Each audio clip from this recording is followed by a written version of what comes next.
সমস্ত নবী দাঁড়িয়ে থাকবেন, সমস্ত নবীর উম্মতেরা দাঁড়িয়ে থাকবেন। আল্লাহ রাব্বুল আলামিন বলেন, ও আমার নবী, ও আমার হাবিব, আপনি জেনে রাখুন আজকে কিয়ামতের দিন সর্বপ্রথম আমি অনুমতি দিলাম আপনার উম্মতদেরকে বেছে বেছে আপনি জান্নাতে প্রবেশ করুন। আল্লাহু আকবার বলেন। আমার নবী, আপনার উম্মত যারা হবে, আপনার পেয়ারা যারা হবে, যারা আপনার বন্ধু, তারা আমি আল্লাহর বন্ধু, আপনার উম্মতদেরকে সাথে নিয়ে আপনি সর্বপ্রথম জান্নাত উদ্বোধন করুন। আল্লাহু আকবার, আল্লাহু আকবার। এই জন্য আমার ভাইরা, আল্লাহ রাব্বুল আলামিন বললেন, কুনতুম খায়রা উম্মাতিন উখরিজাত লিন-নাস। হে পৃথিবীর মানুষ, তোমরা জেনে রেখো আল্লাহ পাক আমার নবীকে এত সম্মান দান করেছেন। আল্লাহ পাক আমার নবীর উম্মতদেরকে বলেছেন, তোমরা শ্রেষ্ঠ জাতি, তোমরা ভাগ্যবান, তোমরা সম্মানিত। এই জন্য যে কিয়ামতের ময়দানে সর্বপ্রথম নবীর উম্মতেরা জান্নাতে প্রবেশ করবে। এটা আপনারা খুশি না বেজার? জোরে কোন আলহামদুলিল্লাহ। আলহামদুলিল্লাহ আপনি জোরে বলেন না বাবা। এই সুসংবাদটা, সুসংবাদের জন্য আল্লাহ পাকের দরবারে একটা তাকবীর দেন। নারায়ে তাকবীর। এত যত তাকবীর দিবেন যে তাকবীর ধ্বনি আল্লাহর শাহজিম পর্যন্ত পৌঁছে যায়। নারায়ে তাকবীর, নারায়ে রিসালাত। আমার ভাইরা, এই জন্য আল্লাহ পাক বলেছেন, ইন্না আরসালনাকা শাহিদাও ওয়া মুবাশশিরাও ওয়া নাযীরা ওয়া দা'iয়ান ইলাল্লাহি বিইذনিহি ওয়া সিরাজাম মুনীরা। এই পৃথিবীর মানুষ, আল্লাহ পাক এই পৃথিবীর মধ্যে হযরত আদম নবী থেকে শুরু করে আল্লাহর হাবিব পর্যন্ত যত মানুষ পৃথিবীতে আসছেন, যত নবী এসেছেন, সমস্ত নবীদের জন্য, সমস্ত মানুষের জন্য কিয়ামতের ময়দানে একমাত্র আল্লাহর হাবিব সুপারিশ করার মতো ক্ষমতা থাকবে। যখন আল্লাহু আকবার। যে নবীর জন্য আমরা এত পেরেশান, যে নবী আমাদের জন্য এত পেরেশান, আল্লাহর হাবিব রওজা পাকে শহীদ আছেন। যেদিন তিনি জমিন থেকে চলে যাবেন, আল্লাহ পাক আজরাইলকে পাঠালেন। আজরাইল দুনিয়াতে আসলেন। হযরত মা ফাতেমাকে আল্লাহর হাবিব বললেন, ফাতেমা রে, দেখো তো কে জানি দরজার মধ্যে আঘাত করলো। ফাতেমা বলেন, ইয়া রাসূলুল্লাহ, ইয়া হাবিবাল্লাহ, আমি দেখতে পাচ্ছি আপনার ঘরের দরজার মধ্যে একজন মানুষ, যার জমিনের মধ্যে পাও, তার মাথাটা হলো আসমান পর্যন্ত লম্বা। জোর করে আল্লাহু আকবার। আল্লাহ হাবিব দুই চোখের পানি ছেড়ে দিলেন আর বলেন, ও ফাতেমা, তুমি জেনে রেখো হাযা মালাকুল মাউত, ইনি হচ্ছেন হযরত আজরাইল আলাইহিস সালাম। এই পৃথিবীর মধ্য থেকে তিনি মানুষের জান কবজ করে নিয়ে যায়। দরজা খুলে দাও। আজরাইলকে আল্লাহ পাক পাঠিয়েছেন, আজরাইলকে আমার ঘরের মধ্যে আসতে যাও। মা ফাতেমা চোখের পানি ছেড়ে দিলেন, বলেন, ইয়া রাসূলুল্লাহ, ইয়া হাবিবাল্লাহ, আজরাইল এখন কেন আসছে? আপনি চলে যাবেন নাকি আমি চলে যাব? আল্লাহ হাবিব চোখের পানি ছেড়ে বললেন, ফাতেমা রে, তুমি থাকবে। আল্লাহ পাক আমাকে দুনিয়া থেকে নিয়ে যাওয়ার জন্য আজরাইলকে পাঠালেন। ফাতেমা দরজা খুলতে চায় না। আল্লাহ হাবিব বলেন, ফাতেমা পাগলামি করো না, দরজা খুলে দাও। এরপরে দরজা খুলে দিলেন। হযরত আজরাইল আলাইহিস সালাম আমার নবীজির শিয়রের পাশে আদবের সাথে বসলেন। সুবহানাল্লাহ বলেন। আজরাইল বলেন, ইয়া রাসূলুল্লাহ, দয়াল নবীকে সালাম দিলেন আর বলেন, ও দয়াল নবী গো, আল্লাহ রাব্বুল আলামিন আমাকে পাঠিয়েছেন আপনার জান কবজ করার জন্য। আপনি যদি যেতে চান তাহলে আপনার জান কবজ করব, আর যদি যেতে না চান আমি ফেরত যাব। আল্লাহ হাবিব বলেন, আজরাইল একটু অপেক্ষা করেন, আমি জিবরাইলের জন্য অপেক্ষা আছি। কিছুক্ষণ পরে হযরতে জিবরাইল আলাইহিস সালাম আসলেন। আসসালাতু ওয়াসসালামু আলাইকা ইয়া রাসূলুল্লাহ, ইয়া হাবিবাল্লাহ, ও দয়াল নবী, আমি আপনার খেদমতে হাজির হয়ে গেলাম। আল্লাহ হাবিব চোখের পানি ছেড়ে বললেন, ও জিবরাইল রে, আজরাইল তো এসেছে, আমি কি করব? জিবরাইল আমি বলেন, ইয়া রাসূলুল্লাহ, আল্লাহ পাক বলেছেন আপনি যদি যেতে চান তাহলে আজরাইল জান কবজ করবে, আর যদি না যান কিয়ামত পর্যন্ত আল্লাহ পাক আপনাকে জমিনের মধ্যে রাখবে। আল্লাহ হাবিব বললেন, আমি দুনিয়ার জমিনে এইভাবে থাকতে চাই না। আমার যদি সময় শেষ হয়ে যায়, নবুয়তের দায়িত্ব পালন যদি শেষ হয়ে যায়, আমি আর থাকবো না। আজরাইল জান কবজ করবে, তার আগে আপনাকে বলতে চাই, আল্লাহ পাকের দরবারে ফরিয়াদ করুন, হে জিবরাইল, আমি জমিন থেকে যদি চলে যাই, এই পৃথিবী থেকে আমি চলে যাব, আমার গরিব উম্মতেরা, আমার গুনাহগার উম্মতের কি হবে? একটা ফয়সালা যদি না হয় ততক্ষণ পর্যন্ত আজরাইল যাতে আমার জান কবজ না করে। জোরে বলুন আল্লাহু আকবার। জিবরাইল আল্লাহ পাকের দরবারে গেলেন, আল্লাহ রাব্বুল আলামিনের দরবার থেকে আবার ফিরে আসলেন। হযরত জিবরাইল বলেন, ইয়া রাসূলুল্লাহ, ইয়া হাবিবাল্লাহ, আপনি কি বলেছেন আপনি পেরেশানি করবেন না, আপনি কাঁদবেন না। কিছুক্ষণের মধ্যে আল্লাহ রাব্বুল আলামিনের দরবারে আপনি চলে যাবেন, আল্লাহ পাকের দিদারে ধন্য হবেন। আল্লাহ পাক ঘোষণা করলেন, আপনি জমিনের মধ্যে রওজায়ে পাকে শায়িত থাকবেন, আর কিয়ামত পর্যন্ত আল্লাহ পাক আপনার হাবিব, আপনার উম্মতের জিম্মাদার আল্লাহ পাক হয়ে গেলেন। জোরে কোন সুবহানাল্লাহ, নারায়ে তাকবীর। আল্লাহ পাক বলেন, জিবরাইল, আমার হাবিবকে আপনি বলে দিন, আমার বন্ধু আমার কাছে চলে আসবে, আর আমার বন্ধুর উম্মতেরা কিয়ামত পর্যন্ত জমিনে যারা থাকবে আমি তাদের জিম্মাদার হয়ে গেলাম, তাদের কোনো পেরেশানি থাকবে না। তারা যখন আপনাকে স্মরণ করবে, আপনার মালিক আমি আল্লাহকে স্মরণ করবে, আমি আল্লাহ রাব্বুল আলামিন তাদের জিম্মাদার হয়ে গেলাম। জোরে কোন সুবহানাল্লাহ। জিবরাইল আলাইহিস সালাম এই খবর দিলেন, আল্লাহ হাবিব কিছু আশ্বস্ত হলেন। এরপরে আল্লাহ হাবিব দুই চোখের পানি ছেড়ে কাঁদতেছে আর বললেন, আমার হাসান আর হুসাইন কোথায়? হাসান হুসাইন ঘরে নাই। ফাতেমা বের হয়ে গেলেন, যা দেখে মসজিদে নববীর সামনে হাসান হুসাইন খেলা করতেছে। ফাতেমা বললেন, হাসান হুসাইন কি করো তোমরা? আর বেশি দিন সময় বাকি নাই, বেশি সময় বাকি নাই, তোমাদের কলিজার টুকরা তোমাদের নানাদির দুনিয়া থেকে চলে যাচ্ছে। তোমাদের যদি কোনো কথা থাকে আসো, তোমরা তোমার নানাজি থেকে চিরজীবনের জন্য বিদায় নিয়ে যাও। হাসান হুসাইন পাগলের মতো ছুটে আসলেন আর বলেন, ও নানাজি, ইয়া রাসূলুল্লাহ, ইয়া হাবিবাল্লাহ, ও দয়াল নবী, ও নানাজি, আপনি আমাদেরকে ছেড়ে চলে যাবেন, আমরা কেমন করে জমিনে বাঁচবো?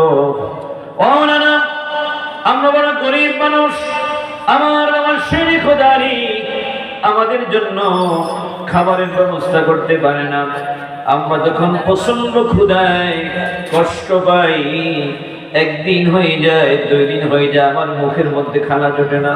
ও নানা, আপনার নুরানি চেহারা মোবারকের দিকে নজর করলে আমাদের কোনো ক্ষুধা থাকে না, আমাদের খিদা লাগে না। নানা গো, আপনি যদি জমিন থেকে চলে যান আমরা কেমন করে বাঁচবো, কি খেয়ে বাঁচবো?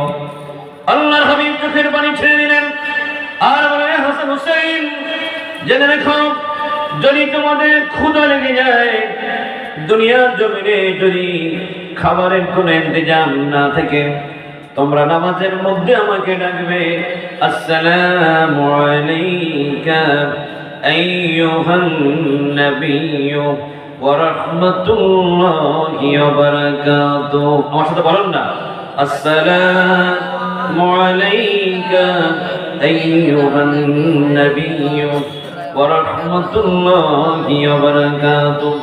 আল্লাহর হাবিব বলেন, ও হাসান হুসাইন, নামাজের মধ্যে যদি তোমরা আমাকে সালাম দাও তাহলে আমি রাসূলুল্লাহ আর তোমাদের মাঝখানে কোনো পর্দা থাকবে না, তোমাদের সাথে আমার দিদার হয়ে যাবে, আমার দেখা হয়ে যাবে।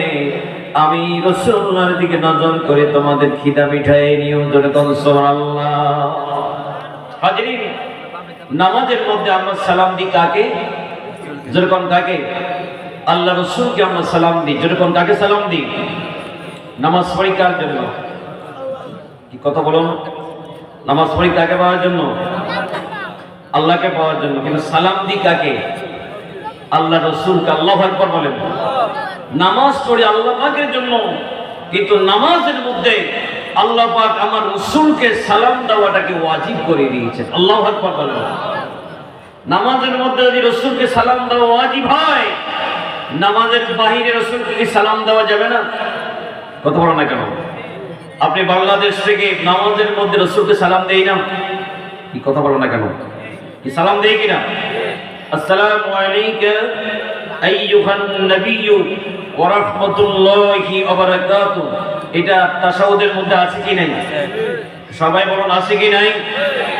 তাহলে বাংলাদেশ নয়, গোটা বিশ্বের যেই কোনো প্রান্ত থেকে নামাজের মধ্যে যদি রাসূলকে সালাম দেওয়া যায়, নামাজের বাইরে কি নবীকে সালাম দেওয়া যায় না? আজকে অনেকে বলে আমরা নামাজের বাইরে রাসূলকে সালাম দিই কেন? রাসূল হচ্ছে রওজা শরীফ মদিনায়, বাংলাদেশ থেকে নবীকে সালাম দিব কেন? নামাজের মধ্যে আপনি রাসূলকে সালাম দেন, নামাজের বাইরে কি সালাম দেওয়া তাহলে যাবে না? নামাজের ভিতরে যেরকম সালাম দেওয়া যাবে, নামাজের বাইরে রাসূলকে সালাম দেওয়া যাবে। জোরে বলুন সুবহানাল্লাহ। আমার ভাইরা, আল্লাহর হাবিব ফাতেমাকে বলে দিলেন, ও ফাতেমা রে, আমি চলে যাচ্ছি, আমার হাসান হুসাইনের দিকে তুমি দেখে রাখবে, আর তুমি কেঁদো না, আমার ইন্তেকালের 6 মাসের মধ্যে তোমার সাথে আমার দেখা হবে। যেরকম আল্লাহু আকবার। হযরত ফাতেমা জাহরা মুস্কি হেসে দিলেন। এরপরে শেরে খুদানি বললেন, ফাতেমা রে, তুমি কেন মুস্কি আসলে? বলে, আল্লাহর হাবিব আমার নবী আমার বাবাজি একটু আগে কানে কানে আমাকে বলেছিলেন, সান্ত্বনা দিয়েছেন আমাকে যাতে বেশি না কাঁদার জন্য। আল্লাহর নবী চলে যাওয়ার 6 মাসের মধ্যে আমার বাবার সাথে আমার দেখা হইয়া যাবে। যখন আল্লাহু আকবার। নিজে চলে যাচ্ছেন, নিজের মেয়ে কখন যাবে সেটাও তিনি বলে যাচ্ছেন। যখন আল্লাহু আকবার। এই যে আমাদের সেই নবী, এই মায়ার নবী মুহাম্মদুর রাসূলুল্লাহ সাল্লাল্লাহু আলাইহি ওয়াসাল্লাম, তিনি আমাদের জন্য মৃত্যুর সময় কি করে গেলেন? আল্লাহর নবী ফাতেমা থেকে বিদায় হয়ে গেলেন, আল্লাহর হাবিব হাসান হুসাইন থেকে বিদায় হয়ে গেলেন। শেরে খুদানিকে বললেন, আরে রে, আমি তো চলে যাচ্ছি, আর কোনোদিন তোমার সাথে দুনিয়ার জমিনে দেখা হবে না। আমার উম্মতদেরকে বলে দিও, এরা যাতে দুনিয়ার জমিনের মধ্যে নামাজটাকে যথাযথভাবে পালন করে। জোরে বলুন সুবহানাল্লাহ। আল্লাহ নবী কথা বলতে কষ্ট হয়, এরপরে তিনি কাঁদতেছেন, ইয়া হাবলি উম্মতি, ইয়া হাবলি উম্মতি। উম্মতের জন্য তিনি মওতের সময় কাঁদলেন, দুনিয়ার জমিনে কাঁদলেন।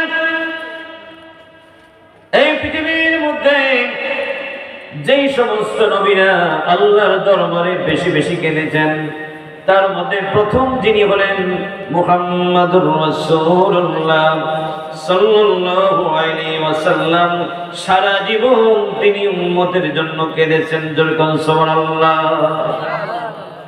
একবার এক রাত্রির মধ্যে আমাদের আয়েশা বলেন, আমি দেখতে পাচ্ছি আল্লাহ হাবিব সিজদায় পড়ে শুধু কান্দে আর কান্দে।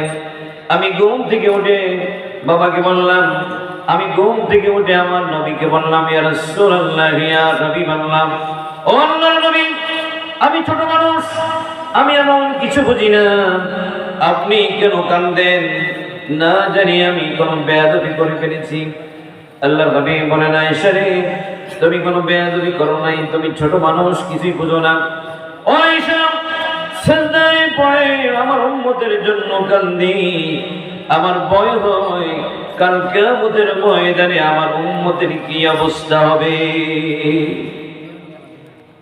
আমার ভাইরা, আল্লাহর হাবিব কান্দে আর কান্দে। জিবরাইল এসে বললেন, ইয়া রাসূলুল্লাহ, আপনারা কি চাহিদা? আল্লাহর হাবিব বললেন, ও জিবরাইল রে, আমার মাওলাকে বলে দাও, এই পৃথিবীর মধ্যে কিয়ামত পর্যন্ত আমার যত উম্মতের আসবে, সমস্ত উম্মতদেরকে আজরাইল যত কষ্ট দিবে, সমস্ত কষ্টগুলি আমি রাসূলুল্লাহকে দেওয়ার জন্য আমি নবী সকল উম্মতের কষ্টটা বুকে নিয়ে, মওতের কষ্ট নিয়ে আমি দুনিয়া থেকে যেতে চাই। যেরকম আল্লাহু আকবার। আল্লাহ রাব্বুল আলামিন বললেন, হে জিবরাইল, আমার বন্ধুকে বলে দাও, আমার হাবিবের উম্মতেরা যারা আল্লাহর পেয়ারা হবে, যারা নবীর পেয়ারা হবে, যারা আমার নবীর বন্ধু হয়ে যাবে, আমার বন্ধু হয়ে যাবে, আমি আল্লাহ রাব্বুল আলামিন আজরাইলকে বলে দিলাম, এত ihsaনের সাথে জান কবজ করবে।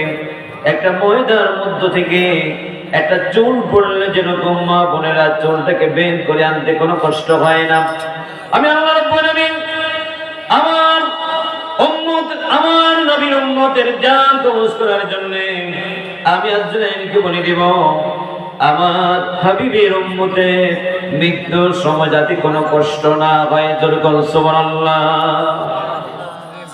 আল্লাহর হাবিব এই খবর শুনে একটা মুস্কি হাসি দিলেন আর বললেন, ও জিবরাইল, আমার আর কোনো দুঃখ নাই, আমার উম্মতদেরকে আমি আল্লাহ পাকের উপর সুবর্দ করে গেলাম। আমার আল্লাহ পাককে বলে দিন, এবার আমি প্রস্তুত হয়ে গেলাম যাওয়ার জন্য। আজরাইলকে বলা হলো, আজরাইল রে, আপনি জান কবজ করা শুরু করে দিন। আজরাইল আলাইহিস সালাম নবীজি জান কবজ করা শুরু করে দিল। আল্লাহ হাবিব বলেন, আজরাইল রে, আপনি কি করতেছেন? বলে, হুজুর, আমার হাতের ছায়া আপনার বুকের মধ্যে আমি একটু রাখতেছি।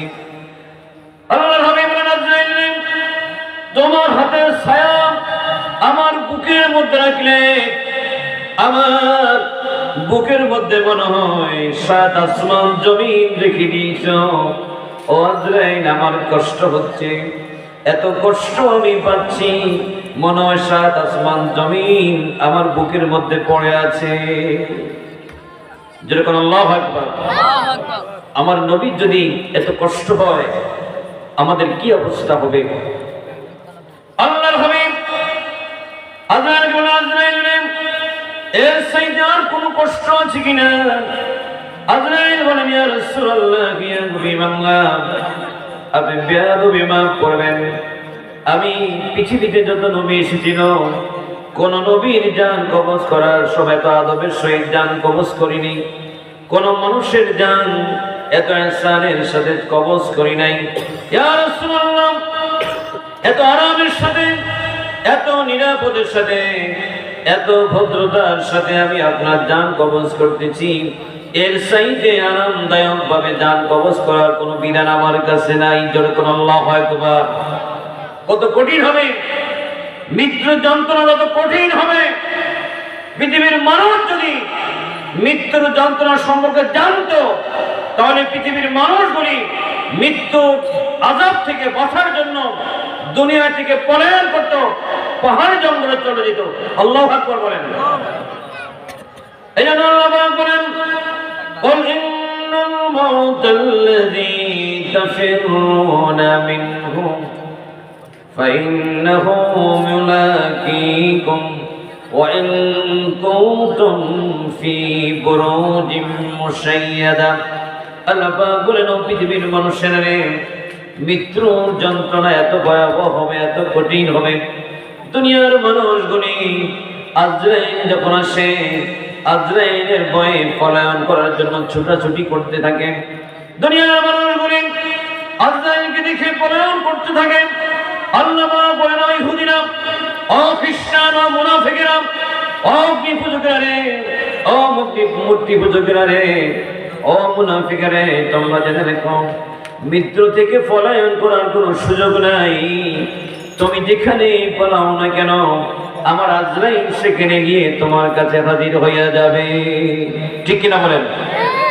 আর একজন নেককার ব্যক্তি, যে মানুষটা আশিকের আচরণ, নবীর পাগল যিনি, আল্লাহর জন্য পাগল যিনি, ওই মানুষের সামনে যখন আজরাইল আসে, আল্লাহ রাব্বুল আলামিন ফেরেশতাকে পাঠায় দেয়, ও আমার ফেরেশতারা, যাও আমার বন্ধুর কাছে যাও, জান্নাত খানা আমার বন্ধুর চোখের সামনে তুলে ধরো। আল্লাহর ওলি যারা হবে, নবীর খাঁটি উম্মত যারা হবে, আল্লাহ রাব্বুল আলামিন মৃত্যুর সময় ওই ব্যক্তির সামনে তারা জান্নাত খানা তুলে ধরবেন। যখন আল্লাহু আকবার।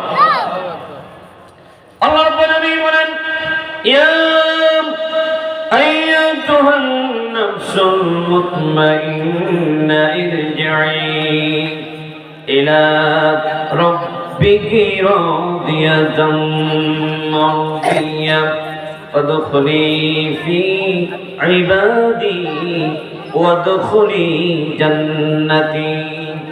আমার ভাইরা, একজন আল্লাহর ওলি যখন মৃত্যুর সময় হয়ে যায়, আল্লাহ পাক ফেরেশতাকে পাঠিয়ে দেন, রহমতের ফেরেশতারা এসে বলে, ও আল্লাহর বন্ধুরে, সারা জীবন কষ্ট করেছ, সারা জীবন মানুষের তিরস্কার ভোগ করেছ, এই পৃথিবীর মধ্যে খোদাই কষ্ট পেয়েছ, মানুষের কষ্ট পেয়েছ। আল্লাহ রাব্বুল আলামিন খবর পাঠিয়েছেন, তোমার সময় শেষ হয়ে গেল, আর জমিনে থাকতে পারবে না। সারা জীবনের আমলনামা আল্লাহ পাক তোমার সামনে তুলে ধরেছেন। ও আল্লাহর গোলাম, সারা জীবন ভালো কাজের বিনিময়ে আল্লাহ রাব্বুল আলামিন এই জান্নাতখানা তোমার জন্য তুলে ধরেছেন। জোরে বল সুবহানাল্লাহ। আমাদের দেশে সুন্নতে খুতবা করা হয় কিনা? জোরে বল। কি পর্যন্ত করা হয়? এই সুন্নতে খুতবা করানোর সময় আমরা যখন ছোট ছিলাম, আমরা দেখেছি আজাম, আপনাকে কি বলে? আজাম বলে নাকি? নাকি ওস্তাদ আজাম বলে। সে যখন সুন্নতে খুতবা করায়, তার ভাই, তার বাবা থেকে বলে যে তাকে স্কুলে নিয়ে যাবে, বিস্কুট খাওয়াইবে, এই কথা সে কথা বলে সময় কাটায়। এর মধ্যে আজাম তার সুন্নতে খুতবার কাজ শেষ করে নেয়। ঠিক কিনা? জোরে বল। কিছুক্ষণ পরে বলে, যাও